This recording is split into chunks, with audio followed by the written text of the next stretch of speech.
y'all? It's your boy Charles. Charles in this world checking in. Take these glasses off. I look like a herb. Put these glasses on. Listen, y'all, check this out. I'm checking out Mike Epps' book, Unsuccessful Thugs. I'm gonna play a little bit of it, and then I'm gonna come back with my reaction. Hit that thumbs up button, y'all. It's a really good book too, man. Gives you a lot of detail about Mike Epps coming up in the They say comedy. the old time stars were born, not made. And I think that's still true. You have it in you from the start, but you still have to cultivate it. You have to become more and more yourself. I hate the things I did before I found comedy. Mm. What a waste. But I also use it as a badge of honor, because not a lot of people I know now have seen what I've seen and done what I've done. A person would have to go live it to understand it, and most of the people who lived it are dead. All that street stuff helped make me who I am, because I had to get away from it. I was out there searching, trying to find out who I was. When I found comedy, my life turned around. Mm. This is true for everyone. Your talent can save your life, Mm. if you can find it. That's the key. Everybody has a talent, but the key is you've got to be able to find it. Ain't the truth. I've seen so many people fail because they couldn't find their talent. Some people go through a whole lifetime without ever finding their purpose. Other people find their purpose and then they don't use it. Mm. Maybe they're too arrogant. Maybe they're too scared. But for whatever reason, they know what they have inside them and they don't let it out. And Mm. I think that's almost worse than never finding it.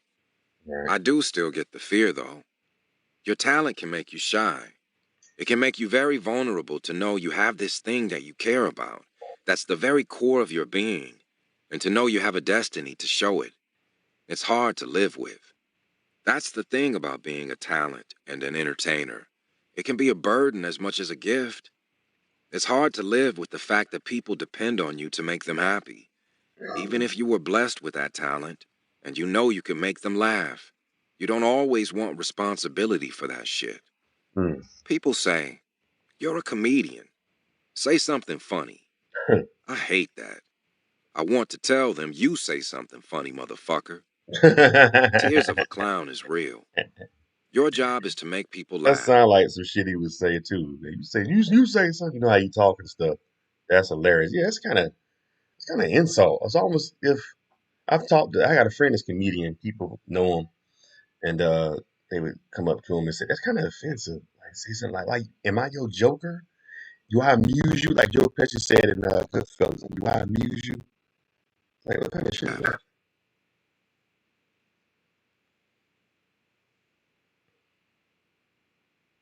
That's not the plan. So people expect to see you happy. I get that from people. You're a comic.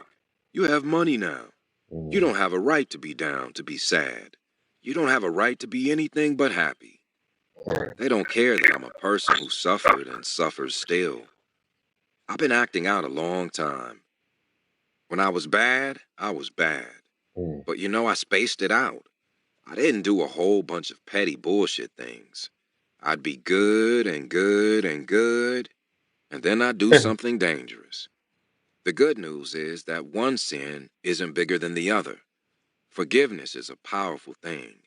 To be able to live with yourself through forgiveness is a strength in its own right. It's something that you have to go to work out just like a muscle at the gym, and you have to learn how to forgive. Some people ace it. Some people don't know how to do it, period. Some people know how to train to learn how to do it. Some people take their time and learn how to do it, however they deal with it. That's my way, actually.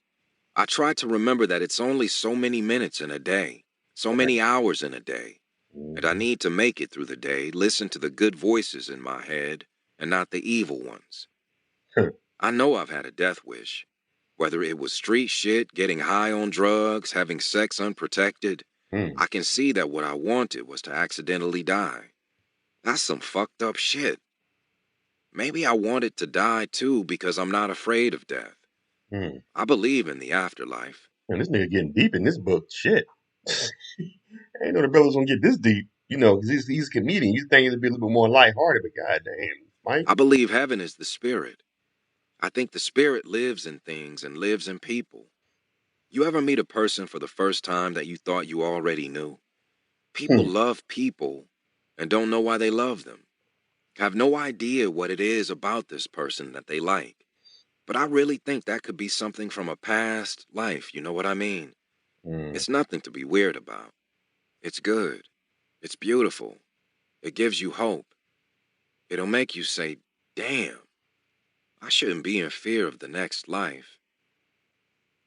In another life, your spirit could have been somebody from anywhere, somebody that you never knew, or perhaps one of your ancestors, or somebody that was related to you. Any race, any religion. You never know who you were in the past or who you'll be in your next life. The skin really is just the shell for the real. And it's like once you understand that it's just a shell, you can see that people who really love you because of your spirit. I think that a charismatic and entertaining spirit lives in me, and mm, that all the trials I've been through have just made me better able to express that spirit. This is what Richard Pryor knew. Comedy comes from pain, mm. and the more pain you fought through, the funnier you can be. The only way you get that is to be in it and not look at it from the outside. I decided I had to learn to love pain because it made me funny. The more I went without, the funnier I would be. Hit that thumbs up button, guys. You get a chance. Hit that thumbs up button. Appreciate it. To this day, I think I still hold myself back sometimes, or that I'm too hard on myself, because I want the raw and the gritty. To be truly funny, you have to sacrifice everything: relationships, your mental health, often your physical health too. It's a very self destructive sport, and a lot of people take from people with talent. And they don't just take money, they drain you. People who make a living from your talent, they're not always considerate of you being a normal person. It's Mm-hmm. like you're Superman, but you're not. You go through what everybody else goes through, and you're expected to smile. You find yourself plastering a smile on your face, Wow. trying to please people, and you're Mm-hmm. struggling on the inside. One thing about having talent is once you discover you have it, and you share it with the world, you can be very lonely. I've been in a room with 10,000 people and Mm. felt totally alone. I can see that they're laughing, but what am I getting out of it? Wow. There's the money, of course, and there's the instant gratification of seeing them laugh. Mm-hmm. But I think I've come to understand that the real thing is that performing lets me lose myself. When I'm on stage hearing people laughing, in that moment of performing, nothing can faze me. If I'm on stage while the world is ending, I won't see fires. I won't see buildings fall. I'm in my craft. Off stage, I'll be just as scared as all you motherfuckers. But while I'm there in the spotlight, nothing else exists. Comedy has given me almost everything good in my life. But the best thing is probably that, the moment when I can forget it all. For that moment on stage, it all melts away. Mm. That's deep. Wow. So I didn't know he was gonna get uh that deep in this book. Talking about the afterlife and shit, the next life. Damn, Mike. Anyway, I guess a lot of times these people make these books, they want to be able to get stuff off their chest that they wouldn't otherwise be able to do, like in an interview, right? So you kind of get in touch with yourself when you write a book, you know. Even though he had a ghostwriter write it, but it's the same thing, you know. It's his words.